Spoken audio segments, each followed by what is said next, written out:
Hi guys, what's up? Welcome back to my channel. Today I wanted to talk about feeling like you're behind in life. And there have been a series of events that have happened around me that have made me come to this feeling. So I wanted to discuss that with you all and see if anybody else out there is feeling like they're also running behind in life. Before we get into the video, I just wanted to say I am back in Sydney, as you can tell by my room. This is my room. So I'm no longer in India. I was in India for about like 8 months, which is absolutely insane to think about. But now I'm back in Sydney. And why am I back? Well, India was just a bit too much for me to handle. And it's not to say that I won't go back to India. Of course, if work opportunities pop up there, then obviously I will go back. But I don't think I can live in India. It's just too different from Sydney and Australia for me to wrap my head around, and it was really difficult for me to be there all by myself for that long. So I came back this time. My mom came to visit and we explored India. Like, we went to Jaipur and we went to Agra and then we went to Delhi, and after that I stayed at my cousin's for a week, and then I came back with her to Sydney, Australia. And can I just say, it feels fantastic to be back. Even though the weather is pretty gloomy today and kind of, well, I love this kind of weather, but it's not exactly the most ideal for making videos. That's why I have my light on.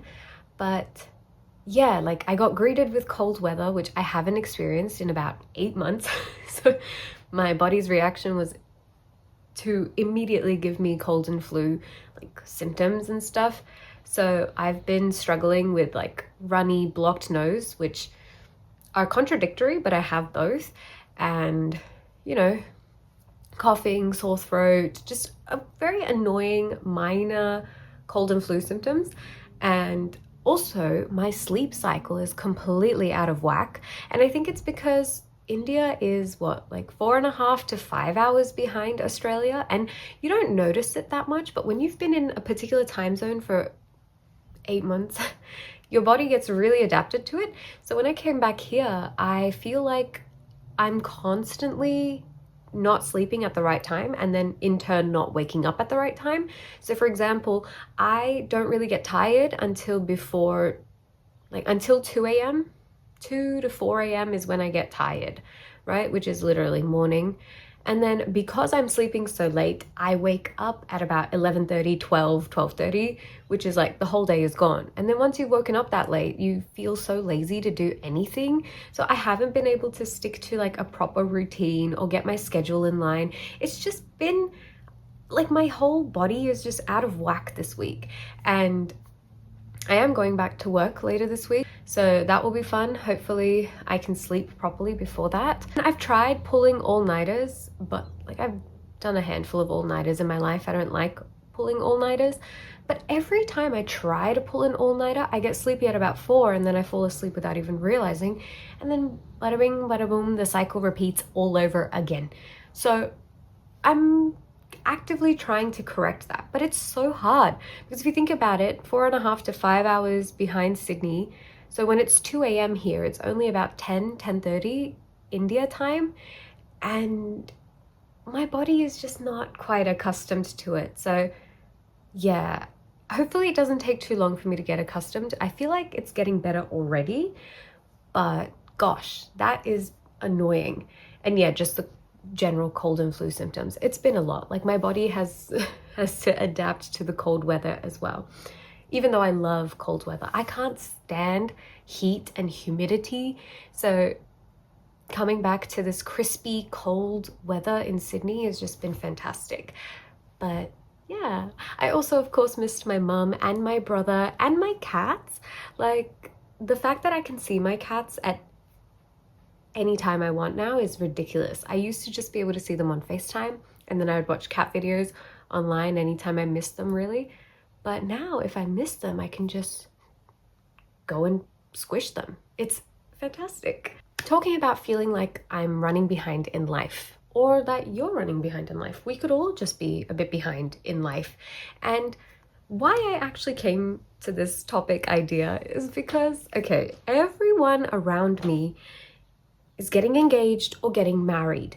That was pillar number one. There are two pillars as to why I came to this topic conclusion, and that's pillar number one. Recently, a bunch of girls from my high school who got engaged recently, one of them even got married recently, and I can't help but just feel like a lump when I see these things.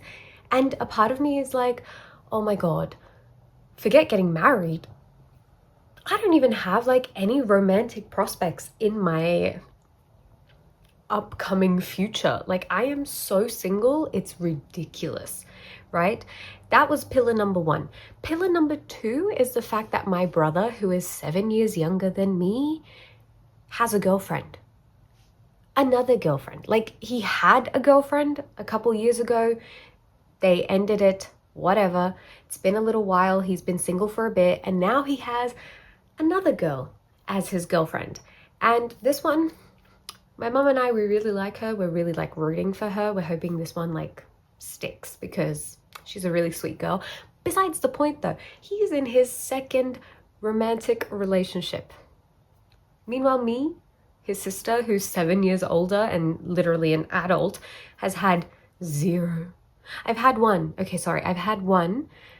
But that was long distance and it was during COVID and Australia border security was really strict. So I didn't even get to see her. So yeah, like I've had one relationship, serious relationship, but I wasn't able to see her. So I've had zero relationships where I can physically interact with the person, right? And that also made me feel like, holy shit, I am so old and so out of touch with everything.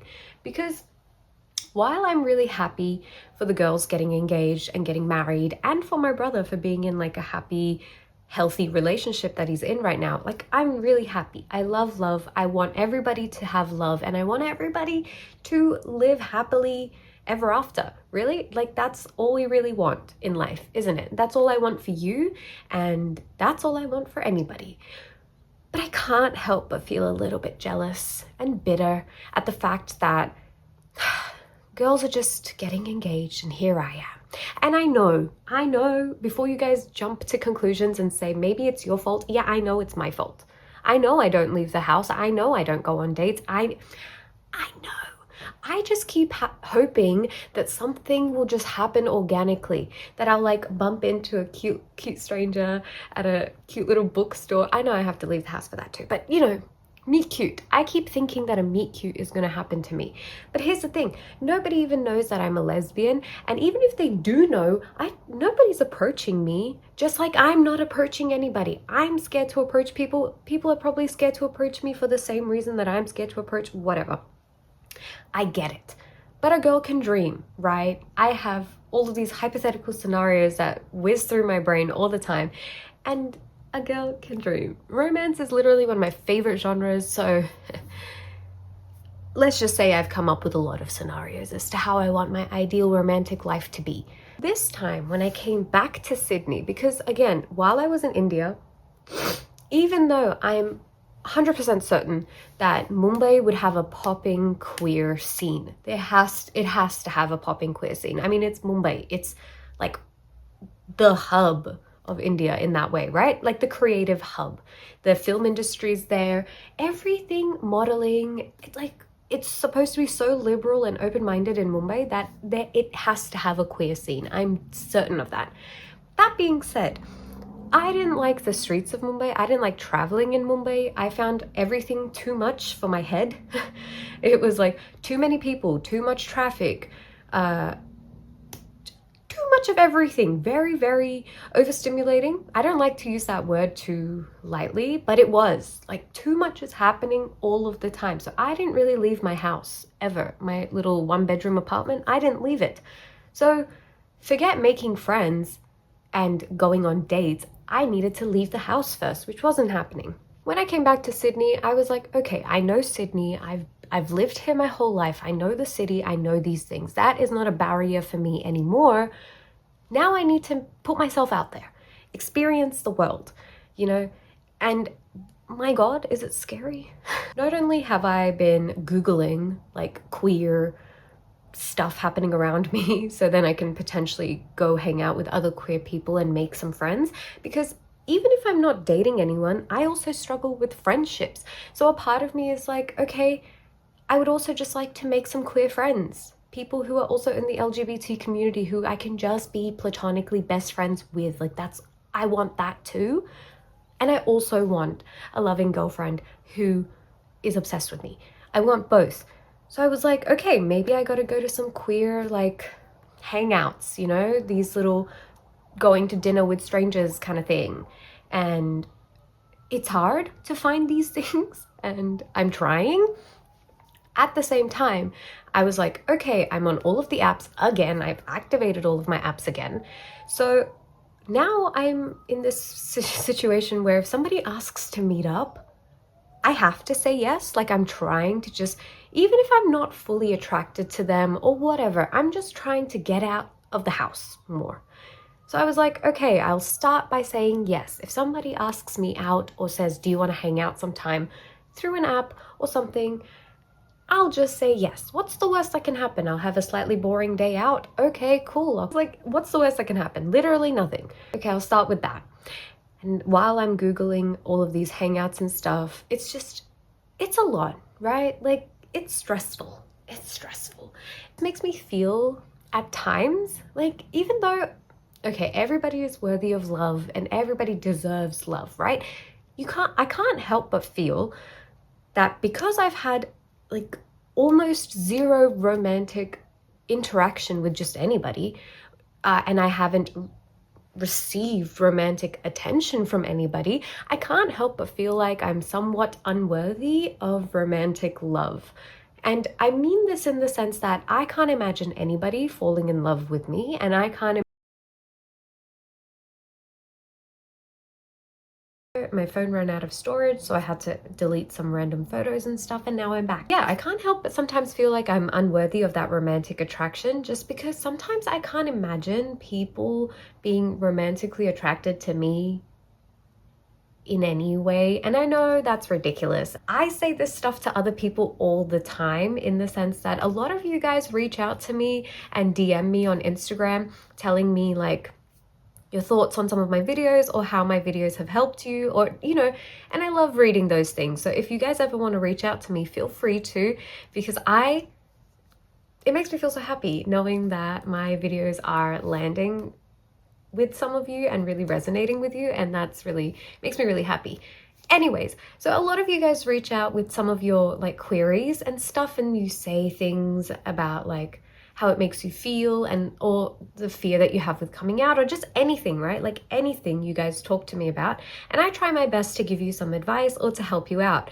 And you know, there have been people who have messaged me about like feeling like they're not worthy of coming out, or they're not worthy of being in love. And this is where I feel really hypocritical, because I always say to them that, you know, I think everybody is deserving of love and everybody's worthy of love, romantic love, and everybody deserves that. And there's someone out there for everyone, and that you will find the person who thinks you're the hottest thing alive, and they will love you for that.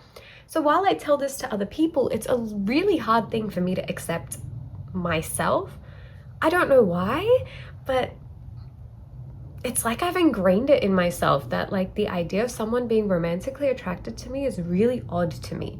And I think that is because of my lack of experience romantically. I mean, if you think about it, I spent school and all of those formative years stressing about whether I was gay, straight, bi, who knows what. I was completely confused. And while I wasn't telling anyone this, it was always going on in my head, right? This confusion of am I not, do I not? It's a hectic time for just anybody, right? So that was me through, you know, primary, high school, and even through uni.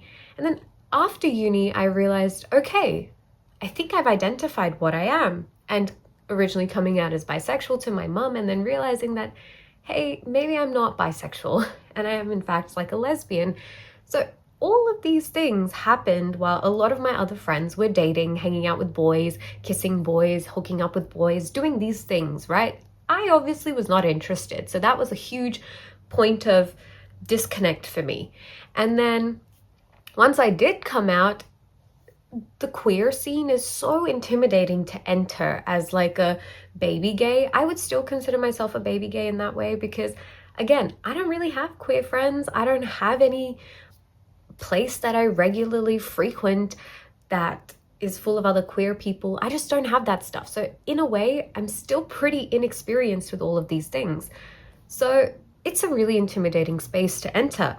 And I'm sure everybody is really loving and welcoming and totally accepting, but it's intimidating to go there, especially by yourself. If I had like a queer friend or two, I would definitely visit these places more, but by myself, I'm like, what the heck am I going to do there by myself? Just stand there awkwardly? So it's really intimidating. So I understand why I am the way that I am, but it also makes me upset to think that why do I feel like I'm not worthy of romantic love or attraction?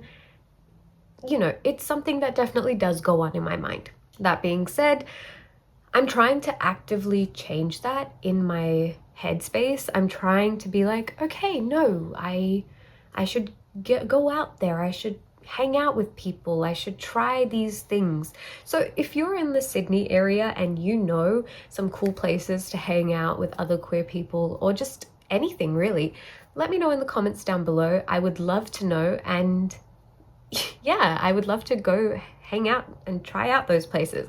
I know there are a few clubs that are like lesbian clubs in like Newtown. I know about those, but they're like on Wednesday night and like I work Thursdays. So I'm like, how does anyone go to a club on a Wednesday night? Maybe I'm old.